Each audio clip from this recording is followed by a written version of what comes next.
सोनामुखी, हरड़, मुलेठी जैसी अनेक जड़ी बूटियां और हजारों वर्षों का प्राचीन आयुर्वेदिक ज्ञान इस एक बोतल में समाया हुआ है। कायम टैबलेट, आपकी खुशियों का साथी।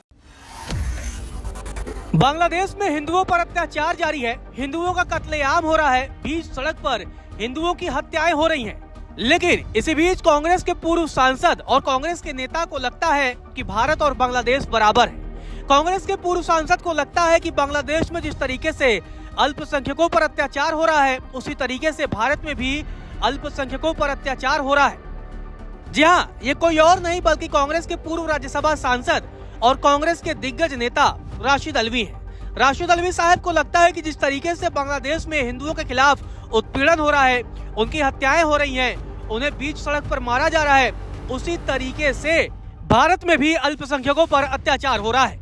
आपको बता दें कि कांग्रेस के पूर्व सांसद और नेता राशिद अल्वी ने बांग्लादेश में हिंदू अल्पसंख्यकों के खिलाफ हिंसा की निंदा की है और सीधे तौर पर कहा है कि बांग्लादेश सरकार इसके लिए जिम्मेदार है। लेकिन उन्होंने ये भी आरोप लगाया है कि भारत में भी अल्पसंख्यक समुदायों को अत्याचार का सामना करना पड़ रहा है। कांग्रेस नेता राशिद अल्वी ने अपने बयान में कहा कि बांग्लादेश में जो हो रहा है वह निश्चित रूप से निंदनीय और दुर्भाग्यपूर्ण है। इसके लिए बांग्लादेश सरकार जिम्मेदार है। हालांकि भारत सरकार के बयानों से कोई फर्क नहीं पड़ेगा।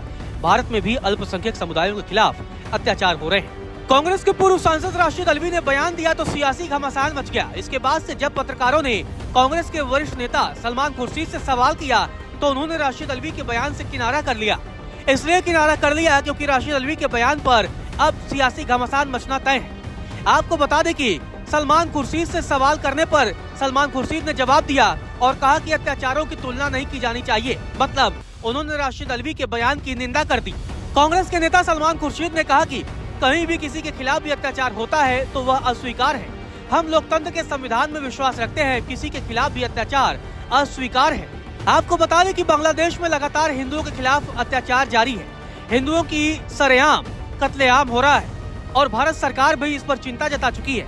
इसके अलावा अमेरिकी सांसदों ने और अमेरिकी विदेश विभाग ने भी बांग्लादेश में हिंदुओं पर हो रहे अत्याचार को लेकर चिंता जाहिर कर चुका है। लेकिन अब कांग्रेस के पूर्व सांसद ने जिस तरीके से ये बयान दिया है, उस बयान के बाद से ये तय माना जा रहा है कि कांग्रेस के लिए ये एक मुश्किल खड़ी करने वाली है।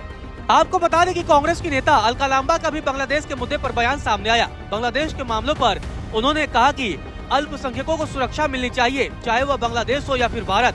अलका लांबा ने कहा कि बांग्लादेश में इस मामले में जो कुछ भी हुआ है, हमने उसकी आलोचना की है। और अलका लांबा ने यह भी कहा कि चाहे बांग्लादेश हो या भारत, अल्पसंख्यकों की रक्षा करना कर्तव्य है। गौरतलब है बांग्लादेश में लगातार हिंदुओं को निशाना बनाया जा रहा है। उसी बीच कांग्रेस के नेताओं की तरफ से ये बयानबाजी कहीं न कहीं बड़े सवाल खड़ा करती है। आपको बता दें कि बांग्लादेश में हिंदू माइनॉरिटी को टारगेटेड शिकार बनाया जा रहा है। उनके खिलाफ लगातार हिंसा बढ़ती जा रही है। अब देखना दिलचस्प होगा जिस तरीके से कांग्रेस के पूर्व सांसद की तरफ से ये बयान आया है, उसके बाद से भारतीय जनता पार्टी इस बयान को लेकर कैसे पलटवार करती है।